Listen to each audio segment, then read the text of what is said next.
being an entrepreneur is hard, and then being broke is hard. So you got to really choose your heart. What we tell everybody is exposure leads to expansion. One of those things that determine success is knowing what you're good at and what you're not good at, understanding your strengths and your weaknesses. So I think that we have to tell people it's okay to be entrepreneurial minded and work in the company.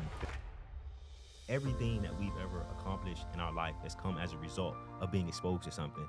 Because once you're exposed to something, you can't unsee it. Once you hear something, you can't unhear it. I mean, it was tough growing up, but as you look back at it, I tell people all the time, your childhood, your struggles and your pains that you experience in life is a resource. Nothing is hard for us, because when I was growing up, not having something to eat, that's hard. You know, seeing our house, my mom, it was rough for us growing up. She was a single parent, so just what we had to experience was just different. It was tough.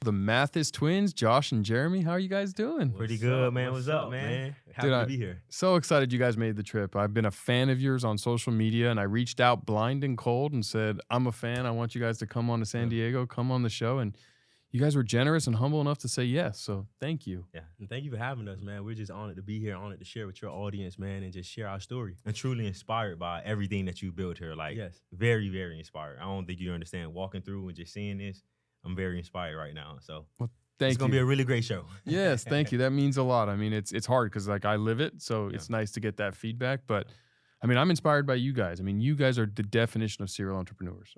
You know, I've followed your story and I follow your community that you're building because you're extremely successful and you're doing something by helping others. Your channel is all about giving the ups and downs of investing in real estate. It's something that, you know, I mentioned to you guys I'm dabbling in and trying to get more into as I move through my life. It's not something I've ever done a ton with, and it's scary. But before we get into all that, because I think it's so important to go back to come forward. We're gonna, you know, the show is all about success formula, and I believe success is formulaic. That if you peel back the onion on all successful people, there's a formula we follow. Agreed. And you two have clearly done that since, I mean, you were like 12 years old and started your first lawn business. Did you guys always know you were going to be entrepreneurs? Did you always have that? I think one of our lives, what we tell everybody is exposure leads to expansion. So we saw my mom, who worked at the post office, and then she came home and she had her hair business on the side. I saw my granddad, who owned corner stores, who owned rental properties, who owned little businesses in the community. So we saw that growing up. And growing up, we always said, we're going to own McDonald's and hotels. That was our thing. We're going to own McDonald's and hotels. So it was always just in us to go out and make money because we saw it. We saw it firsthand with my mom and my granddad, and it was just something that we just always wanted to do. But then, too, I think our personalities are not fit for corporate America. We talk about this all the time. Like, being an entrepreneur is hard, and then being broke is hard. So you got to really choose your hard. So I know for us, we always say, because you're in business, you have your hard days. You have those days where you're like, man, is this really what I want to do? And when we have those days, we look at each other like, yo, this is really what we want to do, because I'm not going to corporate America. I'm not going to corporate America. So you just said something. You said exposure leads to expansion? Yep. Yes. I love that saying. Yeah, that's something that so I was driving last year with one of my buddies, Jacoby, and it was 2 years ago at this time. And he was like, bro, exposure leads to expansion. And when he said that, I told Josh, I said, bro, that's our life's mission. We have to help people understand how exposure leads to expansion, because everything that we've ever accomplished in our life has come as a result of being exposed to something.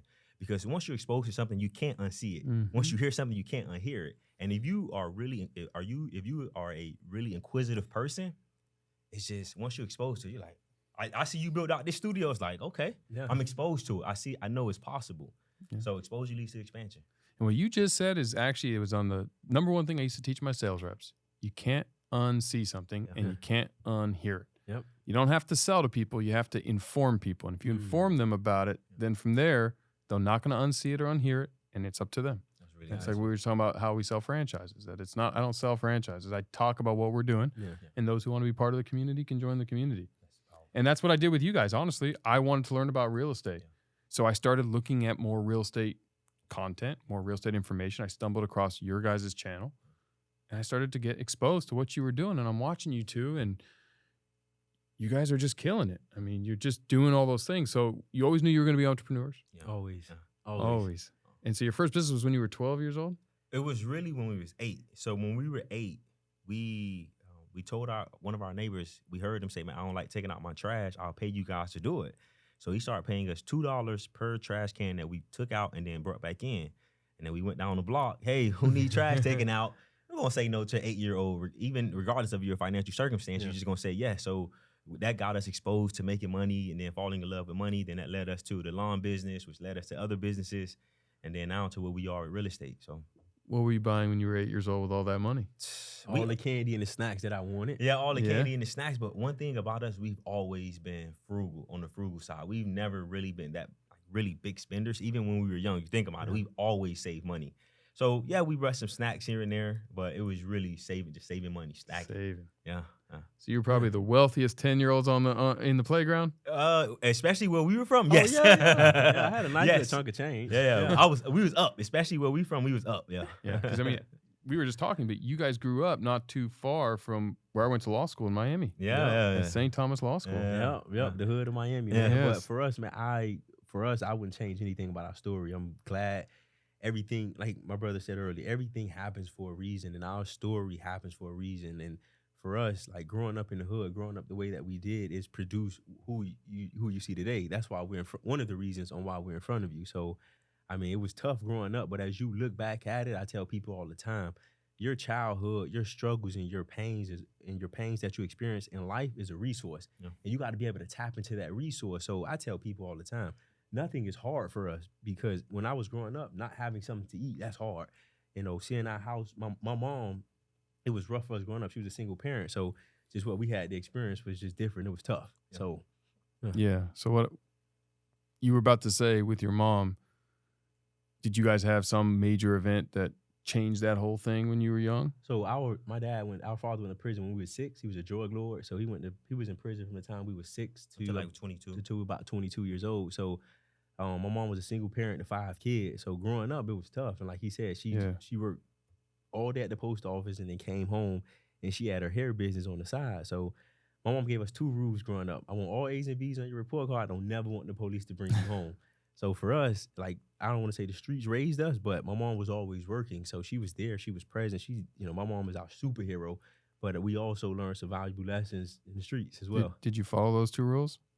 No, I didn't. He didn't. I didn't. I was bad, like bad growing up, and not bad in the sense that I caused trouble, but in class, and you just always gotta let your child be who they are. I was bad growing up. I'm talking about my mom had to come to school every day and pick me up because I was causing trouble in school, and I always got straight A's in academics, but in conduct, you just were acting up or fighting or just acting up, being a class clown. But I pick up things very quickly, so I pick it up, and I'm just sitting there waiting, just like So I tell my mom I wasn't a bad kid. I was just really bored because the teacher explained the concept. I got it. Now I'm sitting there waiting for everybody else. What is an 8-year-old, 5-year-old kid gonna do? Once you get bored, you get active. So I wasn't bad. but you were. I was good. You were good. I've never had conduct issues or anything. I was always good.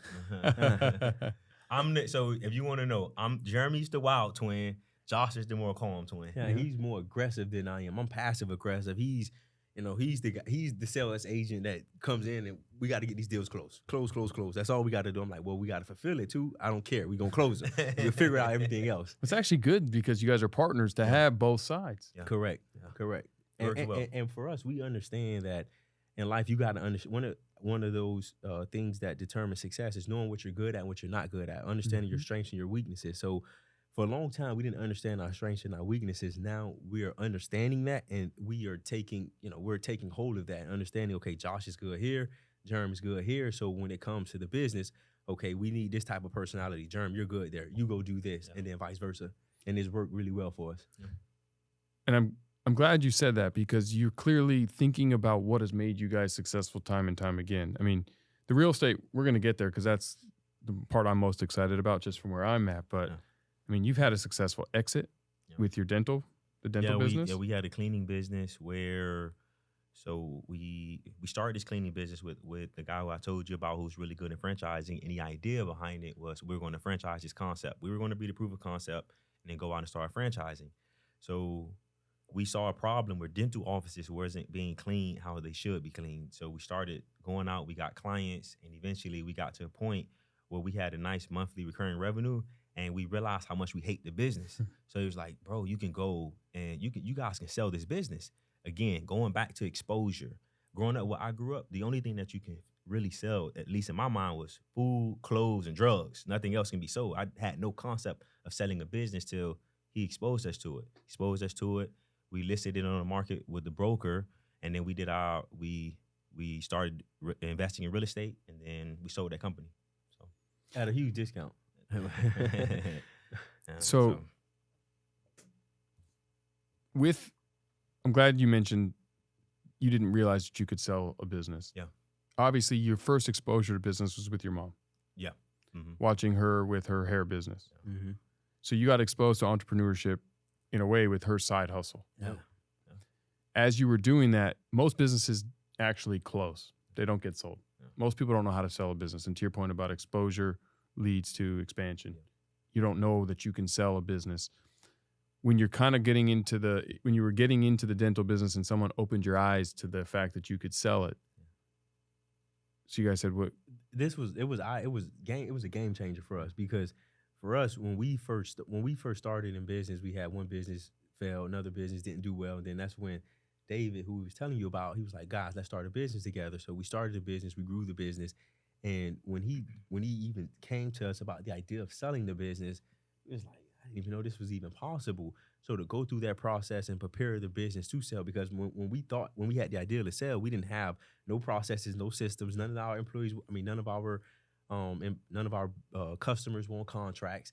So we had to get the business ready to sell. We had to get the accounting ready. Yeah. So now everything that we start, we understand that, we need to track our KPIs. We need to have some systems and processes in place, and all the things that you need in order to grow a business so that you can sell that business.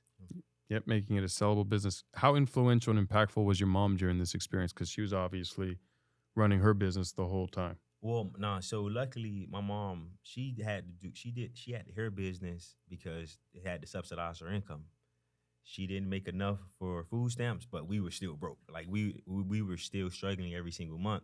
So that was just to subsidize her income. And then once all of us got out the house, then she stopped the hair business because she got to a point where she's always been working. But going back to how she really helped us is just support. She made me believe in myself. Yep. It's nothing that nobody in this world can tell me I cannot do, because my mom started at home that you need to believe in yourself and you need to bet on yourself every single day. So what do? I wake up, one of your core values, I be remarkable. I go out and I get things done because that's what I saw from my mom, and she instilled that in us. So it's important as a parent, you are actually parenting your kids because they are watching and they are listening. And my mom led by example all the time. So as we are leaders now, I understand that I have to lead by example every single day because somebody's watching me. That's right. It's so important. But it goes back to a point that you made. You was on a show when you was telling them as parents, we owe it to our kids to show them what it means to be an entrepreneur, because on the job, there's a ceiling, right? Mm-hmm. But as an entrepreneur, you can break past that ceiling. So I tell them all the time, because me and my girlfriend, we're both entrepreneurs, and my kids get to see that every day. They're getting exposed to that every day. So now they don't know. They understand that, okay, daddy was an entrepreneur, and the reason he was able to come to my baseball game or my tennis matches because he was an entrepreneur. So now it drives them to probably want to be entrepreneurs as well. Yep. Well, I think in what you guys just said, they're watching and you're leading by example whether you realize it or not. Yep. And I had this conversation with too many people where they give me the list of reasons why they can't pursue something. Mm-hmm. And I try to explain to them, you're teaching your children to not go after your dreams. Yes. You're teaching your children to settle versus swing and miss. But go for it. They're watching. I would rather fail and have my kids know that dad tried than do something I hate, leaving mediocrity in my life and showing my kids that that's how you have to live. I like that. I love that. That's really, really good. And it's especially coming from a baseball guy. Swing and miss. Yes. You play baseball? No, but I know you. Yeah, you're a Padres fan. Yes, I am. Go Padres. Let's go Dolphins. You guys have a nice team. I like Tua. I didn't like those concussions, but I like Tua. We're going to see what happens this year. So your siblings, you're 2 of 5. Yep. So are you the Oldest, youngest, middle? So we have an older sister, then there's us two, and then we have two younger sisters. And our story is an exact I don't want to say replica, but is an exact reason on why exposure is so important, because us and all of our siblings, we grew up in the same house. We chose different paths. Like my older sister, she works a job. My two younger sisters work a job, and nothing against them. I love them. And there's nothing wrong with that. And there's nothing wrong with that. But we were exposed, and what we were exposed to at a younger age had a different impact, right? I think for my sisters, they want the comfortable life, and there's nothing wrong. There's nothing wrong with that. Yeah, no, entrepreneurship is definitely not for everybody. Yeah. I actually don't want my daughters to do entrepreneurship. Really? I don't. I think I know them. I don't think they're wired for it. I don't think their personality would thrive as being the founder, leader of a company. They could be entrepreneurial minded, but I think that they need to work inside of an organization and lead a department, be a leader. Yeah. You should always be a leader. Yeah. You should always be entrepreneurial minded. Yeah. But I don't see them wanting to go raise capital and deal with the 24/7, 365 that comes with being I started this company. I'm so grateful you said that. And I think that's a message that it's our responsibility to get that out more, because on social media, entrepreneurship has been glorified. Yes. Since it's glorified, it's entrepreneur. Not everybody's an entrepreneur. And I think right now, what supposedly is going to happen to the economy, I think is going to make and break a lot of people and show them that they're not real entrepreneurs, because it's a lot of tough decisions going to have to be made. And you already seeing it in the media right now and everything that's happening. So I think that we have to tell people it's okay to be entrepreneurial minded and work in the company. Yes. Because I like what you said when you was like, I have people that work for me that are entrepreneurial minded. I create the vision, and because they're entrepreneurial minded, they know how to drive the boat. Something you say like that, but you get what I'm saying, right? Oh, no, for sure. And that's the only people I want to hire. I think everyone needs to be entrepreneurial minded. If you want to be remarkable and you want to be great, you have to be disruptive in your own world, whatever it is. Even if you're a teacher, don't go in and just teach the syllabus the same way everyone else did and make kids uninspired. Find a way to inspire the youth and teach the information in a way that's engaging. You should be looking to push the envelope. We should all be doing that. That doesn't make you have to. We have glorified entrepreneurship to the point where a lot of people don't understand what's required. What you two have to go through at the very top, where it all falls on you. And all your employees and raising money and making sure the bills are paid and all the stress and all of that, it doesn't clock out at 5 o'clock. It just doesn't. And if you're not wired for that, if you don't have that personality, it's not the highest quality of life. Do you feel like that's a part of your success formula, is hiring entrepreneur mindset people? I think that I only work with people who have I only want to work with people who have an entrepreneurial mind or a desire to be remarkable. And I think entrepreneurial mind means they're always going to create, and I don't think that's always the case. But I think if anyone who comes and works with me and I want to be as a teammate or an employee or a friend, if you're not striving to be the best version of yourself every day and pushing the envelope, I'm uninspired and it's not going to work for me. Like that. I don't want you to just cash in. Oh, yeah, I'm good. Hey, let's do the same thing I did yesterday over and over again. Because why? It's the what do they call it? Quiet firing. This new generation where I know what you mean. Where the youth is just doing the bare bone minimum. Oh, wow. I tell my kids, done isn't when you can check the box. Done is when you can't do it any better. Doesn't mean you're not going to be better than yourself tomorrow, but today, is that the best you can do? If it's not, do more. Try again. I hate average. It just bothers me. Doesn't make me always the easiest person to hang out with socially, but I hate average. But again, though, I don't even like, sometimes we have to be careful of trying to dumb down ourselves for other people to catch up. And he tells me this all the time. He was like, we need to hire employees that can keep up with us. We don't need to slow down to their pace. So for us as entrepreneurs, even in our friend circle, like I tell him all the time, like, it's certain people I don't want to hang out with, certain people I don't want to talk to anymore, because that energy rubs off on you. And then before you know it, you're slowing down. You're not thinking as big as you're supposed to be thinking because of who you're around. So like, I want to make sure I'm around those entrepreneurial mindset people, big, they have big visions, big goals, big dreams. So when I come to them and I'm like, yo, I'm about to build out a $200,000 studio, they're like, bro, let's fucking do it. As opposed to, you sure you want to do that? Right now in this time? Nah, I want to go after my dreams. This is what I want to do. And I need you as a friend to be able to support me on that. Your friends should.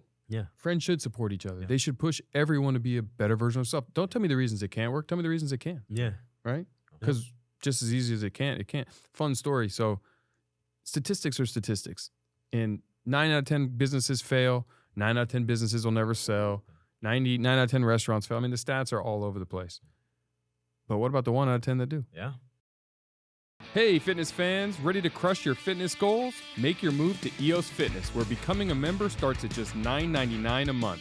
Gyms are open 24/7 and packed with the latest gym equipment to keep your workouts fresh. What are you waiting for? Give them a call, drop by, or hit up jefffenster.com/EOS to join. EOS Fitness, better gym, better price. Now, let's get after those goals. What's the difference between them? And that's the whole purpose of this. That's my mission. My mission is to help everyone understand that everybody can be remarkable. Yeah. Everybody can be extraordinary. I'm an ordinary guy. Yeah. You guys are ordinary guys. You figured out what stuff to do to Yes. get extraordinary results. Yes. Yep. So did I. And it's nothing, we come from different backgrounds, different sides of the country. Yes. Yep. And it's about that success formula. Your mom instilled that in you guys. You saw what success could be. You saw that if I do my best every day, I bust my ass, Yep. I don't quit. I mean, you tell me what else you learned from your mom, but watching her work a full-time job and take care of you and your sisters, put you through that. I mean, you had that hunger. You Yeah. recognized what needed to happen. Yeah. So when you sold the company, you've yet to touch real estate. No. So let me give you a little bit more than that. Please. So what happened was we had to clean the company and we were hustling and bustling. Like we grew the company fairly quickly. From the time we started till we sold, it was within 18 months.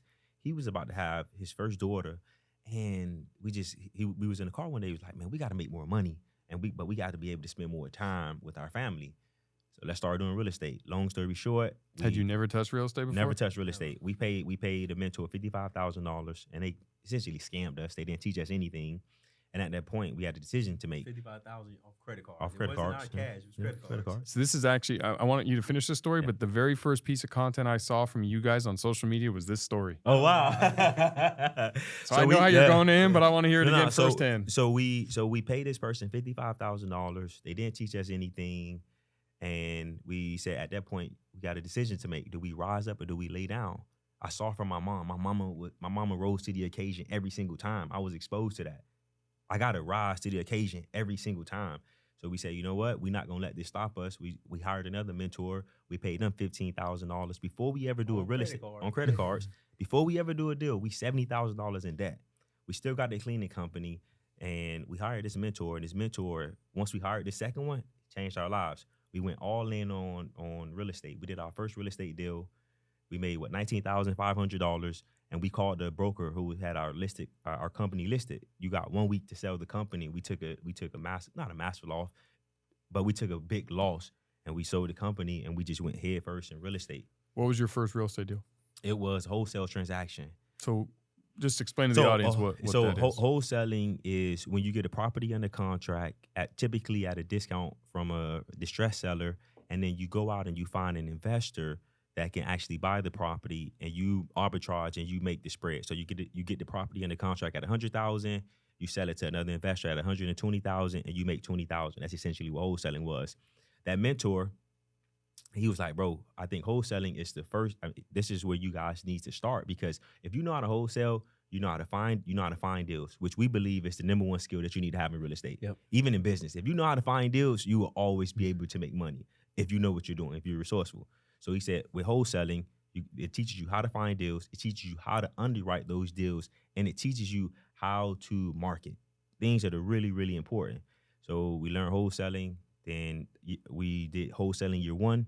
Year 2, we started doing fixing and flipping, so buying houses, fixing them up, and then reselling them. Year 3, we started buying rental properties. Year 4, we did our first development project. And the last 2 years is just really meshing everything together. So for wholesaling, because I've heard this term a lot. I've never done a wholesaling deal, but a lot of the people who speak on stages before and after me are real estate people, and they always talk about wholesaling. So I have a question. If you can find a deal for $100,000, and me, investor, I'm going to buy it for $119,000, why do me, investor, need you to find the deal? Why can't I just go get it for $100,000? Great question. Because that investor who's buying the deal, he has a different skill set. He has a different mindset. So one thing, like wholesaling is a business. Fixing and flipping is a business. Buying rentals is a business.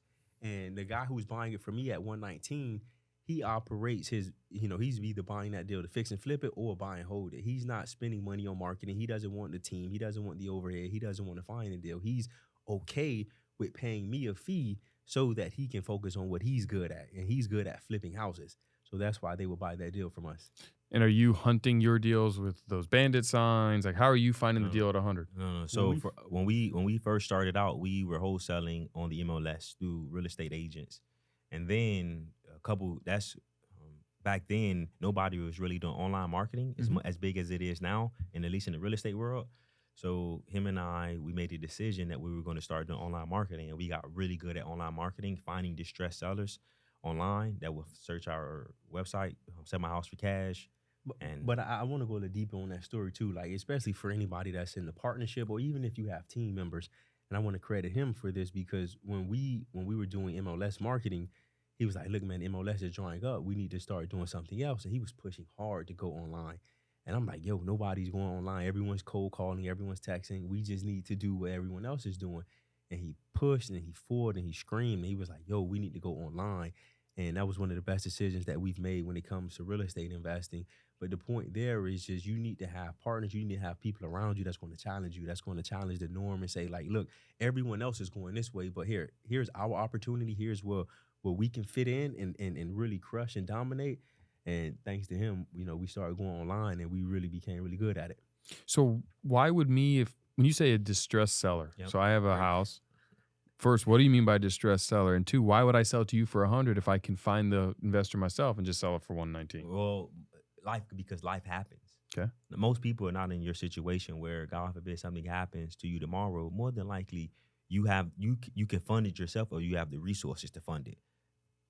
We just think that's typical. Oh, I'll just get it. That's our reality. That's our reality. Somebody else's reality, if they need a bill paid quickly and they got to sell their house, they need that problem solved. Or if somebody they don't know how to do a probate. Most people don't leave wills, and they don't do estate planning. So when they pass away, their heirs are fighting over the estate, and then you come in and you solve the problem as to, hey, listen, I'll be the mediator. Family, I'll help you guys out. You're going to sell it to me at a discount, but I'm going to solve your problem, where I'm just going to do all of the work. So you're solving someone's problem that they don't even know how to solve themselves. Mm-hmm. But I think that's key. Like he said, like, people sell to us at a discount because we're solving their problem, and everyone's problem is different. So if you were working a corporate job, and your corporate job says, "Hey, I'm promoting you, but this promotion is going to move you from LA to New York. You need to move in 30 days." I'm solving your problem. You need cash. You need to get the house sold so you can go to New York. Or there's a couple who's, like he said, they are falling behind on their mortgage because their daughter is sick, and instead of paying their mortgage, they're paying the medical bills. So they call us and say, "Hey, you know what? I need to sell my house quick. Yeah. What would you give me?" So everyone's problem is different. And it's just like one thing that we focus on in our business. One thing we tell our sales guys: we're not selling people. We're solving problems. We're solving problems and making friends. So if we do that really good on the phone with people, we can do as many deals as we want if we solve problems and make friends. So I call you. I need to sell my house right away. Yep. How do you decide? Like, it's obviously got a fair market value. Yep. Yeah. How do you decide how much to buy it from me for? How do you decide that this location is going to be a great forever bowl? Numbers. Data.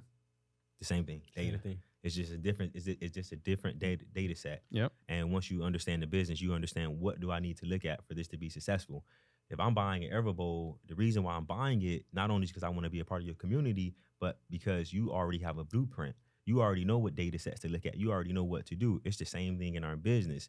The person, going back to your question, the reason why that person that's going to fix and flip the house is not going to find the deals is because they are good at one thing. They're not good at understanding marketing and KPIs. Mm-hmm. So for us, the way that we know how to analyze deals is just the same way you know how to where to put Everbowl, data. So you look at the data. Yep. Now I say, you know what? Yes. So I'll sell you my house. Mm-hmm. So you're buying it for 100. Yep. We sign a contract. Now you have the other problem to solve. You need to sell it to an investor. Mm-hmm. Do you already have them lined up? Or if someone's out here and they're going to try their first wholesaling deal, how would they then find the investor? So it's one of two ways you can go about it. You can already have that buyer lined up. We tell people, I don't think you shouldn't have a buyer because you don't have anything to sell them. I think once you get really good at finding deals, the buyers will come. And with technology, it's so easy to find that buyer, right? You can go, there's Facebook groups that help you find buyers. There's softwares that you can use to say, hey, I want to see everyone that has purchased a house cash within the last 60 days within a quarter mile of my subject property. So I can pull a list of cash buyers who've paid cash for a house in the past 60, 90, 100, and 20 plus days. And I can call them and say, for instance, you're one of them buyers. I'm like, hey, Jeff, I saw you bought a house down the street on 123 Main Street. I have another one, similar demographics to this house. Is this something you're interested in? And your business is fixing and flipping. Your business is buying whole. You're like, hell yeah, man. Like, send me the information. Yeah. So then you do it. So that was your first deal. You arbitraged the middle between a wholesale distressed property. Yep. That was our first 60 or 70 deals, like arbitraging, I mean, wholesaling. You've done what, over 35 million in real estate transactions? Yeah, fixing and flipping, and that's only fixing and flipping and buying rentals. That doesn't include wholesaling. Oh, that does not include the wholesaling. Nah, wholesaling, it'll be way more than that. So you did your first 60 or 70 deals was wholesaling. Yep. Wholesale, yep. Sounds like you were killing it. Yep. Now, this is the part of the story I really love. You pivoted into fixing and flipping. Yep. Why the change? It wasn't necessarily a pivot. It was just being exposed to the right set of people. Someone smart told me exposure leads to expansion. They sound pretty smart. Yeah, told you that. very intelligent. I'll introduce you. So he looks like your brother. I like that. So we was exposed to being able to fix and flip a house, because at the time we were comfortable wholesaling, quick cash, you making money. You talking about, we were at the time, our average wholesale deal. Our average cash conversion cycle was 23 days, where we get a deal under contract. We make the cash is to us in 23 days. And average at the time wholesale deal was like 30 grand. So you just think about you Every running 29 days. Like, you're why turning. at the time we've never made this kind of money? Why am I going to fix and flip a house? Why am I going to do anything else? And everything happens for a reason. We wanted to make $25,000 wholesaling this property. Long story short, nobody wanted to pay us where we would earn $25,000. So we called our mentor and said, this is what's happening. He was like, why don't you guys fix and flip the deal? He exposed us to it, because our only reality at the time was wholesaling. Why don't you guys do it? We gave him every excuse. And he gave us a rebuttal as to, helping us believe in ourselves. So we went out, we did our first fix and flip, and we just started fixing and flipping houses like crazy. And then one day we had an opportunity to we had a property where we were going to wholesale it. This is how we brought our first rental. We were going to wholesale it. We called the mentor. It was like, hey, man, we're going to wholesale this deal. It was like, didn't you guys tell me you guys wanted to build rental? Like, that was why you got into real estate? Why you got into real estate? And that's why you need people that, you share your vision with, because they can get you back on track. Because we just got used to making money. I mean, everyone needs a coach. Yeah. Everybody. I truly don't believe care in it. I have a coach. My coach is sitting in the room right now, helping me learn how to be better at podcasting. Yep. And let me better at telling messages. I don't care how successful you are. If you don't have a coach, you are missing out. LeBron James has a coach. Yes, Michael Jordan had one as well. Yes, and he had a mind coach. Yeah. Tim Yep. Grover, who wrote my Yep. favorite book, Yep. Relentless. Yeah. So anyway, keep going. he helped us understand that, your mission, what you guys want us to do is buy rentals. Why don't you keep it as a rental? So we brought that one as a rental, and then we started buying more rentals. So fixing and flipping. Yep. Which is something in college, I majored in regional development. Okay. I was going to fix and flip houses. Okay. I was. I bought, Regional development. yeah. Basically, it was like Sim City, the game, but it was a degree. It was an easy degree. Okay. The real truthful answer, and I've actually never told this on a camera before, but I'll tell you guys. I feel honored. Thanks. I had switched from a business major into a finance major, and a finance major into some other stupid major that meant nothing, because I was just trying to get through. And the prettiest girl I had seen at the University of Arizona. It's always a girl. It's always a girl. Always. She walked by, and I went to talk to her, and I'm like, yeah, what's your major? And she said, regional development. And all of a sudden, now I'm in regional development. Fun story. Didn't marry her, never dated her, Wow. never went beyond that, but that's why I majored in regional. But I thought it was cool. It was like Sim City, the game. Yeah. I was like, I like real estate. I could do this. Gotcha. So I graduated law school. I actually bought a house my third year of law school, my first house. Right when I graduated, I went to work for ADP, and I got under contract while I was in law school, got the job at ADP, and I was going to fix and flip it. So I fixed it up. It was in Mira Mesa. And then, of course, the Great Recession happened, and I bought it for $410, and within 6 months, it was worth like $305. Ooh. Yeah, and I put some money into it, and didn't work out too well. I lost a lot of money selling that house, Yeah. but that was my foray into it. But so, how did you build? Fixing and flipping is a different skill. Yeah. It's not as easy. I mean, you have to know how much to put in. Tariq Musa gave me some advice on this topic, just because I'm all about tactics, right? Mhm. So I want to know your guys' formula. But he said, don't spend more than 50 cents of what you're going to get in your return in fixing it. So if you're going to sell it for $100,000 profit, don't spend more than 50 grand fixing it. Our model is simple. Like we renovate based on the comparables. And also for us, we got to the point where we started understanding that there's a formula for flipping houses. And our formula was we're going to focus on entry-level houses, because if I can focus on entry-level houses, I can do every house the same. Yeah. So the first couple of houses, we wanted to be like Tory. We wanted to be like the guys you saw on HGTV. So we would spend a lot of time at Florida Court, Home Depot, matching designs, and we started looking at where we were spending our time. We wasn't making more money because we're always at the house, focusing on the house, trying to design the house. So we say, hey, how can we do this better? And again, having the right coach, having the right mentor. It was a guy who we were selling houses to, Ivan and his dad. Yeah. And his dad was like, yeah, man, you guys should do this. Look at every house you sold us. They all look the same, right? It was like, they all do look the same. So from there, we just found a color that we wanted to paint the outside, a color we wanted to paint the insides, same floor, same bathroom, same kitchen. And at that point, it was just churn and burn. And we started to understand that, one, by doing that, it was easy to scale. We didn't have to be so involved in the process. And at that point, as you know, we paid our employees to work, not to think. Because when you come into a house and you're doing every house different, you're asking yourself, is this tile goes here or does it goes there? Now you've done 40 other houses like this house. So you know this is the tile we use in the bathroom. This is the tile we use in the living room. And it'd be like, at that point, we did over 120 plus houses, all the same. So when you buy a house, how do you decide your budget? So for us, it depends on the comparables. So based off where we were buying the house. So it doesn't matter what you pay. It's just to get it to look like the comparable? No, it does matter what we pay. That's the first thing. Now, It definitely matters what we pay. So for us, again, looking at data. So if the way that we run the business is virtually. So we buy houses across America. We are based in Fort Lauderdale. I can buy a house in San Diego because, again, data. So I look and I can see within a half square mile, the comparable says that this house worth $500,000. I know if it's worth $500,000 based off what you as the seller tell me needs done in the house and my inspection before I close on the property.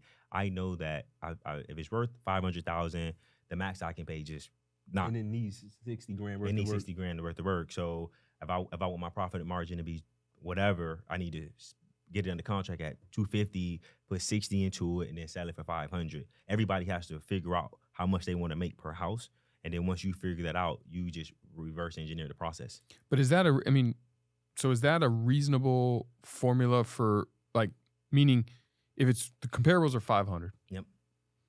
Can you really get it under contract at 250? I mean, wouldn't it have to be like damn near down to the bones? It's, again, solving the problem. If somebody needs that cash, so distressed. If they need that cash, and they need that cash in 15 days, because you think about it, they can't go to the market because it's going to take 30 days just to get an appraisal. But if you're coming to me and you say, hey, I need cash in 15 days, and I'm telling you I can deliver, I can solve your problem, but you need to help me solve mine, which is I can't go above this number to buy the property, right? Yep. So you need to quit cash. I need to be here, and we meet at a place where we're both happy. Let's get this deal done. So, and I'm not saying just to make sure that your audience doesn't think that every house we got under contract, if it's worth $500,000, we getting it at 50 cents on the dollar. That's not every deal. I know. I was just, it was just not. But it's typically we want to be lower than 70%. If we are lower than 70%, we typically can make money on a house. Yeah. So 70% minus repairs is where we typically like to be. That's a good formula. Yeah. 70% minus repairs. I'm assuming. And another thing, like, we don't do full gut rehabs. Oh yeah. We don't do full. So if I got to gut a house, that's not a house we want to do. I just want to come in, change the floors, I want to do what's called lipstick on a pig. Paint, patch, change the floors, change the kitchen, change the bathrooms. We're in and out of the house. Now, we have to make additions. We have to gut it, and that's not our business. So just cosmetic. Yeah. All cosmetic work is what we like to focus on. Yep, go in and just turn and burn. How long does it take you to usually fix a house? Typically, when we were churning and burning from start to finish, it was 97 days. From the time we bought it to the time it was sold. And you hear, he didn't say 90 days, he didn't say 100 days, he said 97 days. That's someone who knows their business. He knows the fix. He knows the business. 97 days. So how, again, we know what we're good at. We know what we're good at. Jeremy's not good with dealing with our contractors. They hate dealing with him. Nobody likes me. They hate dealing with him. I like you. They hate dealing with him. So he's just like, okay, boom. I know how to deal with the contractor. And I like the design as well. So that's why I was like, hey, let me do the whole fixing and flipping. But yeah, our contractors just like working with me. So I'm just like, look, I'll deal with all the fixing and flipping. And one thing that works for us and anyone that has a partner and you're listening in, like you guys have to have clear roles and responsibilities. Yeah. And who's ever responsible for this part of the business, they are the decision makers for that part of the business and vice versa. And that's another thing that since we've implemented within our business a couple of years ago has helped us get to the next level, because when we first started out in business, one of the biggest mistakes we made were there was no roles and responsibilities. Yeah. We were both managing our flips. I wanted to paint the house one color. He wanted to paint it another color. And then I'll beat him up, and then we paint it what I want to paint it. Yeah, go back. Don't believe that story. We could. Next, we just joking, guys. No, we just joking, guys. So when we start understanding, okay, I'm good here, you're good there. Let me focus here, and whatever in our business when it comes to fixing and flipping, I make all the decisions. Yep. How we're going to buy it, what we're going to renovate it, how much we're going to sell it for. And sometimes he may not like it, but that's my part of the business. And when it comes to our rentals, he decides who we're going to rent to. Well, he manages our property manager, but who we're going to rent to, how we're going to paint the buildings, how we're going to renovate it. There's certain decisions he makes that I don't agree with, but he's in charge of that part of the business. But what works for us is we understand what the vision is, what the end result is that we're after. So all the decisions that we make in our business is in alignment with what the desired result that we're after. And you guys share that. Yes. Yeah. And that is so key for every team, whether you're brothers or just a team, is we're going to Hawaii. Yes. We're going to Maui. Yes. We're going to this port at Maui. Yes. How we get there is up for interpretation. Yep. Yes. Yep. That's where we can argue. Yep. But if you're clearly defined on where you're going, you can reverse engineer, and you both can be right. Yeah. Right? Yeah. That's the beauty of it. Yep. So, okay, so we were wholesaling, we're fixing and flipping, and we call the mentor. Now we're going to start renting. Yep. Now we enter your role. Yeah. So your first rental was a wholesale deal turned rental hold. It was a wholesale deal turned rental, and actually just flooded last week. So and, you know, I don't know if you saw it. We got it was floods in South Florida, so that was our first time dealing with that. But is everybody okay? Everybody's okay, thank God. Thank you for asking. That very first house that we said we were never going to sell, we're probably going to sell it now that it got flooded. But yeah, so what was your question? I'm sorry. No, so your first deal was this one. Yep. You ended up starting a rental. Yep. So now it's a new model. Yep. This is buy and rent and hold and cash flow. Yep. Yeah. What is your rule? Well, first off, tell me about this first deal. So the way that we got the deal was an agent brought us the deal, and we went under contract, and for whatever reason, the agent just went missing. So for me, being who I am, everything happens for a reason. I'm very aggressive. If I want something, I don't see no. So I go to the owner's house and I'm like, wait, listen, I signed a contract with you. I don't know if you realize that, but you guys can't get out this deal. And she was like, yeah, I don't know why the agent's been acting funny. I think what happened was the agent got an offer on the side where they get I guess whoever will get it under contract and make money. Long story short, me and the owner, we got it squared away. We got it squared away with the agent. We brought this house for $60,000. We got a private money lender to fund us 100% of the purchase price. And then we put the repairs on the credit card because we put the repairs on the credit card, and then we got it rented out. And we've owned that property now for 4 years, and we made $1,200 net cash flow after all expenses off that one property. So do you still have the hard money loan, or did you pay that off? Oh, we paid that off. Yeah, we've been paid that off. So you don't owe anything on it? No, we don't. Well, we still we have a mortgage on it. Normal finance. Yeah. So we typically we raise private money. So we get a private investor. They fund the house for us now. They give us 100% financing, typically on the purchase and the rehab. And then after we fix it up, we season the property, we get a bank that gives us 30-year debt on it. Yep. So then you just do the normal financing. Yes. Yeah. So what is the minimum? So Jimmy Rex gave me a formula for this. He said he said make $100 for every $100,000 purchase price is the minimum cash flow to do a deal. Do you guys have a formula similar? Do you have a different one? For us, simple, very simple. Can we make $400 net cash flow off this property from day one of owning it? $400 per door. That's what we're looking at. $400 minimum. $400 minimum, because for us. Now, you got to also take that into context. We are buying smaller multifamilies, duplexes, triplexes, fourplexes. His formula may work because he may be buying bigger units. No, bigger units, probably single family. I don't know what he's buying. But for us, we typically buy duplexes, fourplexes, and triplexes, and we want to make cash flow after all expenses, $400 per door. And when you say all expenses, we're talking principal, interest, property tax, insurance, property management, HOA fees if they're there. We factor in, and we don't buy HOAs. We factor in vacancies, we factor in repair reserves, we factor in all of that. Once we factor all of that in, we have to be able to make $400 on that deal. If we can't, then we'll just wholesale it. Now, let me go back to something. You don't do HOAs. No. We Why? bought an HOA before. Yeah. Experience. So what happened? We brought in an HOA. It was a great deal. We brought it for It was like a condo for like $30,000. 30,000, and then at the time it was rented when we brought it for $900, and it was supposed to be renting for like $1,400. You just think about that return. Great math. So great math. So we brought it like 30,000. We increased the rent and thinking, okay, our cash flow. I don't remember the numbers because it was so long ago. But let's just say we thought our cash flow was going to be $800. It ended up after we brought it, after we increased rents, like within 6 months, the HOA hit us with an assessment. And my $800 per month in cash flow turned into like, let's just say $500. I don't remember the numbers.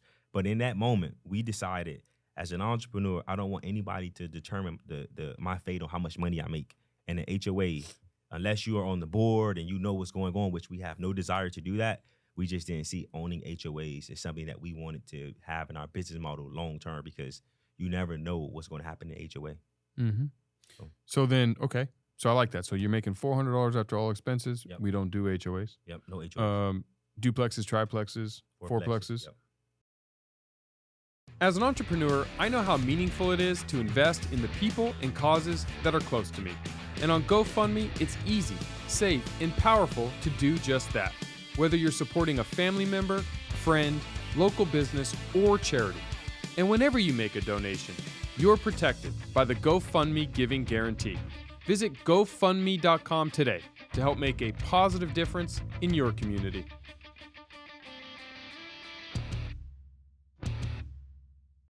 Are you buying in the same market? Like, are you hyper-focused in the Fort Lauderdale market? So we typically, right now, all of our rentals are in South Florida, but we're actually going to start buying. We're trying to locate a different market where we can start buying different rental properties because if you're in the business, you know the business. And one of the things that we see happening in Florida because of hurricanes and because most of the insurance carriers are leaving the state, when supply increases when demand increases and supply decreases, insurance carriers are leaving the state. What happens to insurance premiums? They go through the roof. So now our cash flow, luckily for us, over the last couple of years, rents have gone through the roof because everybody wants to move to Florida. But I see the writing as being on the wall that insurance is going to continue to increase. It's going to affect cash flow. So for us, going back to the decision that we made when everybody's going right, people are still buying in Florida. Okay, let's go left. Let's find a different market where we can still make money and not have our cash flow affected. It's the same reason why we're not buying in HOAs. I don't want my cash flow to be affected. So where are you looking? Right now, Alabama, Indianapolis, and within the Ohio market. So we're looking. St. Louis as well. Yeah, St. Louis as well. But really, in those 4 markets is where we're looking. We haven't decided where we're going to do anything, but we're looking for right now. So the last 4 years, real estate has gone through the roof. Crazy. And you're still getting deals. Not as much as before. We have slowed down. Yeah, we have slowed down, yes. Because I would assume, just people are selling homes now for more than what you can rent them for. Yes. Yeah. Yeah, it's crazy. Even if you put 30-40% down. Yeah, it's crazy. So you just pass on those. Those are definitely. For us, we're in this business to make money, and if we can't make money, we're not going to do the deal. Yeah. So I'm not. I don't have to be the guy that says I own 100, 200, 300 doors, but that guy may not be making money. I'm in this business to make money. I want cash flow. We want to build long-term generational wealth, and for us, we have a model, and we want to stick to that model. And I think that's one of the things that has helped us get to this point is, okay, here's our model, and we're going to stick to our model. Every time we try to veer off our model, like we've done in the past, something happens. It doesn't go the way that we thought we wanted to do Airbnb. We always said we would never do Airbnb. The first Airbnb that we had, we made a little bit of money off of it, but it was just simply because of where it was located. It was by where in Miami, where they have the F1, where the Dolphins play, they have the Formula One, and we only made money during events, so we sold that house. We have another one that we've been working on now for about 19 months. It was supposed to be an Airbnb. We're going to end up selling the house. But the point is we've always said Airbnb is not a business model that we like. We start doing something that we always said we wasn't going to do, and here's the results. Let's stay in our lane. Yeah. And I think if you look at anybody who's ultra successful, ultra wealthy, they stayed in their lane. Look at Bill Gates. His first 20, 30 years was Microsoft. You look at Warren Buffett, 20, 30 plus years before I even thought about doing anything else, I'm in this lane. You look at Larry Ellison at Oracle, I'm in this lane. So for us, we said we could do the same thing. What are we good at? What do we like to do? What do we enjoy doing? Let's stay in our lane. You follow your formula. Yep. Formulas they're math. Yep. 2 + 2 is 4. Yep. It's when we try to get cute and funny with it. It's true with success. I mean, guys, you guys are a living example of something that I believe wholeheartedly. I try to use myself. I mean, I'm a fan of you guys, just watching and listening to your stories. You clearly are going through it and saying, hey, man, this is our formula. You find the formula, and then you just push your thumb on and you hit the accelerator and you say, this is what we're doing. We're not veering from it. We're not changing. We're not pivoting. And then when the writing's on the wall, you have that next success formula principle. Change ready. Yeah, we've been in South Florida, but weather is changing. It's your stop, drop, and roll model. Yes. And stop, drop, and roll, man. Say, hey, it's not working. We got to stop, drop. But Let's even pivot else. going to your stop, drop, and you want to explain what that is? Yeah, I mean, for my audience, what do you do when there's a fire? You stop, you drop, and you roll your way out, right? That's the same thing you got to do in life. Life happens. Stop what you're doing. Everyone, if water's coming in the building, turn the faucet off. Yeah. Let's stop that first. Now we got water up to our knees.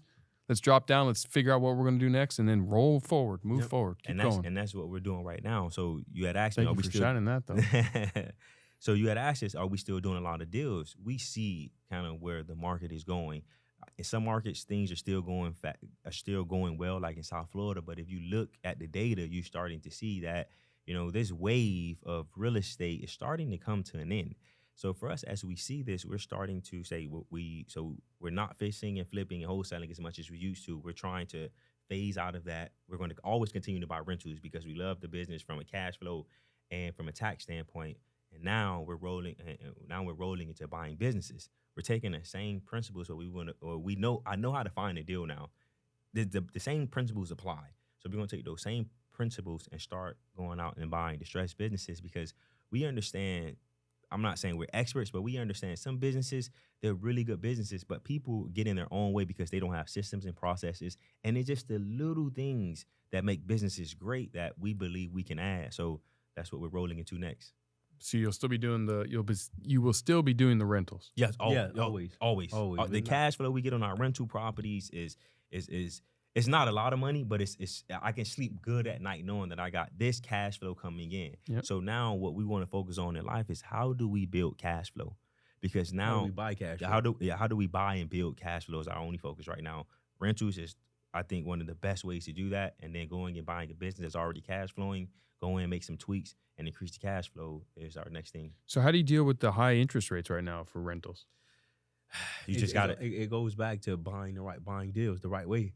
So interest rates going to go up, they're going to go down. But you win in real estate. There's an old saying, you win when you buy, not when you sell. So if you buy that deal right, you'll be able to make money. So for us, our focus has always been on buying the best deals possible. So we're still finding those deals that we want to buy. It's not as many as we want, but again, if you focus on finding great deals, interest rates are relative. It doesn't matter. Yep. It doesn't matter. And how much do you guys put down traditionally on a rental? No money. All So we have a model where, again, we don't come from a wealthy background. Everything that we have to go out and figure it out. So not understanding how to leverage banks when we first started and go out and get money from a bank, we said, okay, how can we go out and buy rentals? We was exposed to private money lenders, people that have money that want to invest in real estate. So we've been fortunate enough that all of I would say about 95% of our real estate deals have been 100% funded with other people's money since we started. So let's walk me through that, because I think to a lot of people listening, that just doesn't. It doesn't make sense. That seems like a dream. It's like, yeah, okay, that's cute. How does that really work? So the way that it works is the great thing about real estate is it's tangible. You can feel it, touch it. So somebody who's investing their money for the first time or even the 100th time, they know that they can go and see that asset, right? So they know that my money is paying for that asset. That's number one. Number two, we're buying these properties so low where if we mess up, you can go and sell the deal and still make money on the deal. Because again, back to our thing, one of our success formulas in real estate, you win on the buy. Yep. We are very undisciplined in a lot of areas in our life. When it comes to buying real estate, we're very, very disciplined. So the reason why somebody's comfortable with giving me that money is because I'm buying it at 50, 60 cents on the dollar. If I mess up, they can sell it and still make money. I'm giving somebody a win-win situation. So let's say you come to me. Yep. I have money. Yep. You have a deal. Yep. So you say, Jeff, here's the deal. We want 100%. First and foremost, I'm trying to understand what your appetite is. Yep. I think the problem that most people, they're going and trying to solve a problem that doesn't need to be solved. If I come to you and I say invest in a real estate deal and you don't want to invest in real estate, I added no value to you. So first and foremost, I'm asking you, what is your appetite? How are you feeling? Do you even have any dry powder right now? What are you investing in? What kind of returns are you used to getting? Because if I tell you I'm gonna give you a 12% return and you're used to getting a 5% return, oh, you just scam. If I come and tell you you're used to getting a 5% consistent return, I come to you, you can get a 12% return, more than likely probably gonna say, oh, it's a scam. I don't want no parts of it. So before I do anything, I'm trying to understand you as an investor. What do you want? Are you even ready to invest? I think that one of our first rules, sorry to cut you off, when it comes to raising private money is we want to date that investor, right? And that's how we look at raising money. It's just like dating a girl. First night, 9 times out of 10, she's not gonna sleep with you the first night. AKA the investor's not gonna give you the money. So I need to understand what your values are, what your morals are, where you want to be long term, what's your investing strategy. So we date that investor first before we go out and we start asking them for money. So we go through this dating process and we know what series of questions we want to ask them first. And then if it's in alignment with what it is that we're trying to accomplish and we know that, okay, it's a win-win on both sides, then we present the opportunity. But going back to your question, so if I see you're a good fit, I'll show you the deal. Hey, listen, Jeff, here is 123 Main Street. We're buying 123 Main Street for $250,000. Here is ABC, and you can go look at the data on Zillow. This house sold for $550, $525, $515. I'm saying my house is worth conservatively $500,000. I'm buying it. Here's the contract for $250. Jeff, you have $250,000 in equity in this house. Do you understand what equity is, Jeff? Yes, I understand what equity is. So that means if you have to sell this house, you have all of this equity that you can go out, sell, and get it and give me your money back. And the great thing is, Jeff, you know what the bank is, right? Yes, I know what the bank. Do you know that the bank owns really no real estate? Huh? The bank, they make their money because they take the money from you that you put in there and they loan it out. So have you ever thought about becoming the bank and making as much money as the bank? Oh, that's interesting. So it's just more so knowing how to have a conversation with the private investor and then being able to present an opportunity. Not a deal, but present you with an opportunity for you to make money. We had to change our mindset to understand that I'm presenting you with an opportunity. I'm not asking you for money. Yeah, so say I say, okay, I love 123 Main Street. Yep. Here's $250,000. Yep. How long till I get my money back? How does that work usually? It all depends on what type of deal it is. So if it's a fix and flip deal, typically what we do with our investors, we get a 1-year term on the money. So they give us $250,000, typically for a 1-year term with an option to extend. Again, we learned this the hard way that deals don't always go as you want them to go. So now we understand that, hey, we come to that investor and we ask them that I need you to loan me this money for a year with an option to extend. And depending on that investor's profile, if that investor's cool with making 8-9% of their money, that's fine. You have some that want more. So it depends on what the investor's return is that they're looking for. Okay. And then with the rental? It's just so with the rental, it's the same thing. We're buying them so low. Everything starts and ends with the price that we're buying it at. So if it's a rental deal, that first rental deal, we brought it for $60,000. At the time we purchased it, it was like worth $145,000. It's a lot of equity in there. And I show the investor, look, it doesn't need that much work. It only needs X amount of dollars. All we did was go in there and change the floors in the kitchen in that first rental. Yeah. So we put about $13,000 into that first rental. Yeah. And we used the BRRRR strategy. We bought it. The what strategy? The BRRRR strategy. So is BRRRR, I think. So we bought it, we renovated, we rented it out to a tenant, and then we did a cash out refinance. So that's how we was able to give that private money lender his money back, and then we was able to pay off the money on the credit card. Because again, we arbitrage, right? The house was worth $150, we got it for $60. When we did that cash out refinance, the bank could give you at the time, they was giving 75% loan to value. So we was able to, like I said, pay that investor back, pay the credit card back, and we essentially bought a property using none of our own money. That's wonderful. Oh.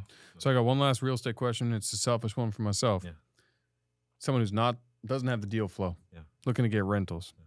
If I can find a rental and I can clear $400, regardless if I don't get it for 50 cents on the dollar, maybe I pay market, but I can get a rental in there and make $400. Would you still buy the property? I think that's you have to make that decision yourself.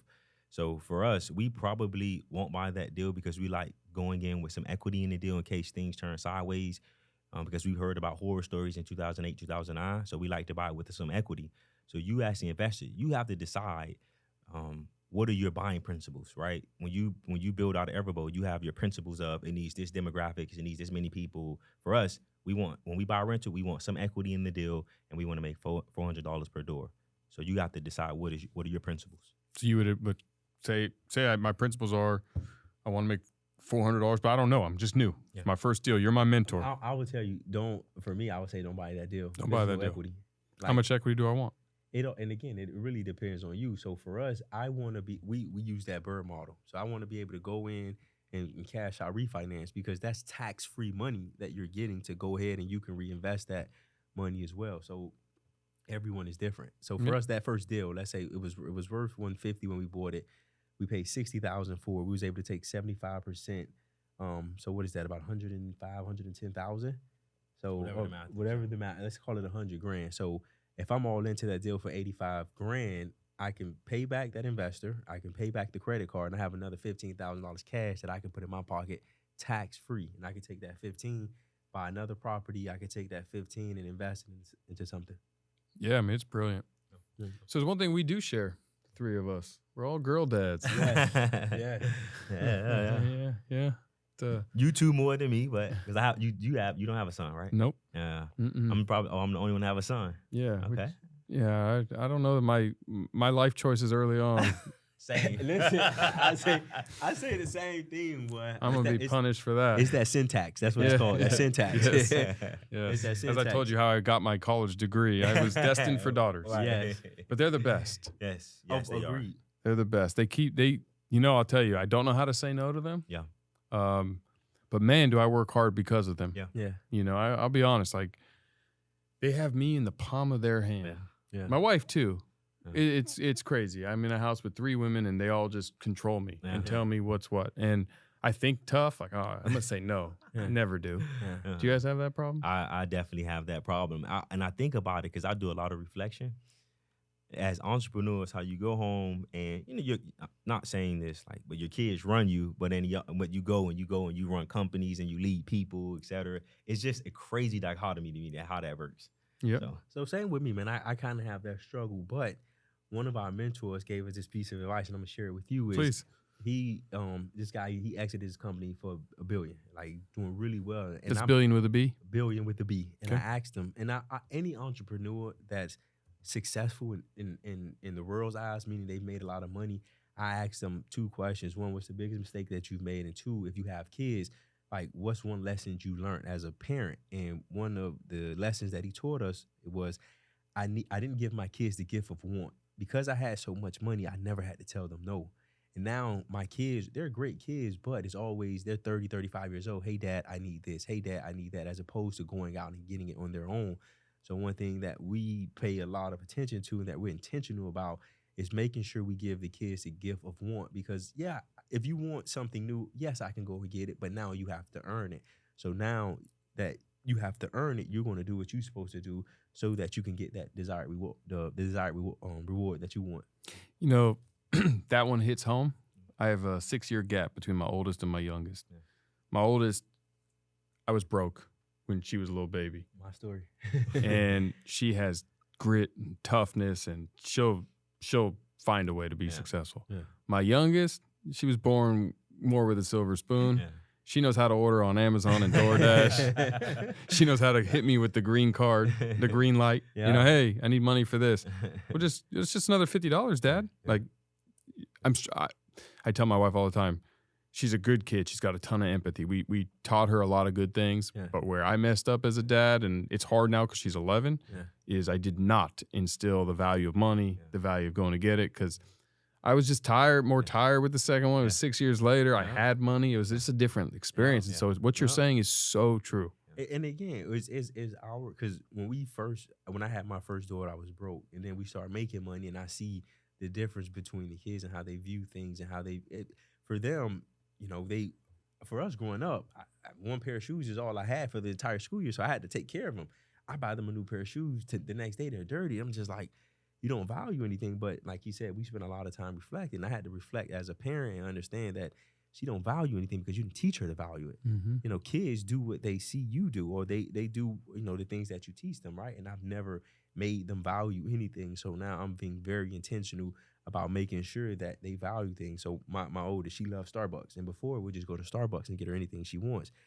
Caramel Frappuccino with 2 chocolate croissants. That's all she orders. So now mine's the pink drink and a bacon cheese Gouda sandwich. So now I tell her, if you want Starbucks, you have to read books. So for every book you read, I'll pay you $20, and that $20 you can do whatever you want with, you know, with your money. So now I'm getting the win of you're educating yourself. I think that's the issue that a lot of kids have nowadays. They're not educating themselves. So I'm making her educate herself. But then 2, I'm teaching her that you have to work hard, because let's face it, she doesn't like reading. That's my reality. And I've created that reality for her because I've always iPad. So now I'm trying to change that, and I'm trying to shift that so she can focus on things that's going to help her grow. Smart. Yeah. That's brilliant. Well, guys, I am so thankful that you came here today. Yeah. I'm excited to now call you friends. Yes. Awesome. As I said, I've been following your story on social. I've been following your content. I love how you lead and give to the community, because you figured out success. You figured out these formulas, and now people are looking to you. I mean, you guys are the leaders of tomorrow and today. There's a community of people that need that path. They need that recipe, and you guys are doing it. You're doing it from a place of integrity. You're doing it from a place of openness and honestness. I ask everyone before we sit down, is there anything you want to talk about or anything you don't? And you both said we're open books. Just let's go. Anything we can do to help. And I felt it. I'm excited, man, and I want to thank you both so much for coming on today. Man, thank you for having us again. I'm truly inspired. Like, I leave this trip more inspired than when I came, seeing what you've been able to build and just learning about your story and just actually seeing it. Exposure leads to expansion, and you did that for me today. So thank you so much. Listen, he hit the nail dead on the head. I can't say it any better. Thank you for having us. Thank you for allowing us to share our story with your audience. Well, thank you, guys. Hey, everyone. First, I want to thank all of you for tuning in. And if you guys haven't heard about my new book, Relationship Bank Account, click the link in the show notes or search the title on Amazon. This book is packed with all my secrets to success in both relationships and life. Make sure to pick up a copy, and if the book helps you on your journey, let us know by leaving a review. I appreciate all of you and can't wait to see you on the next one.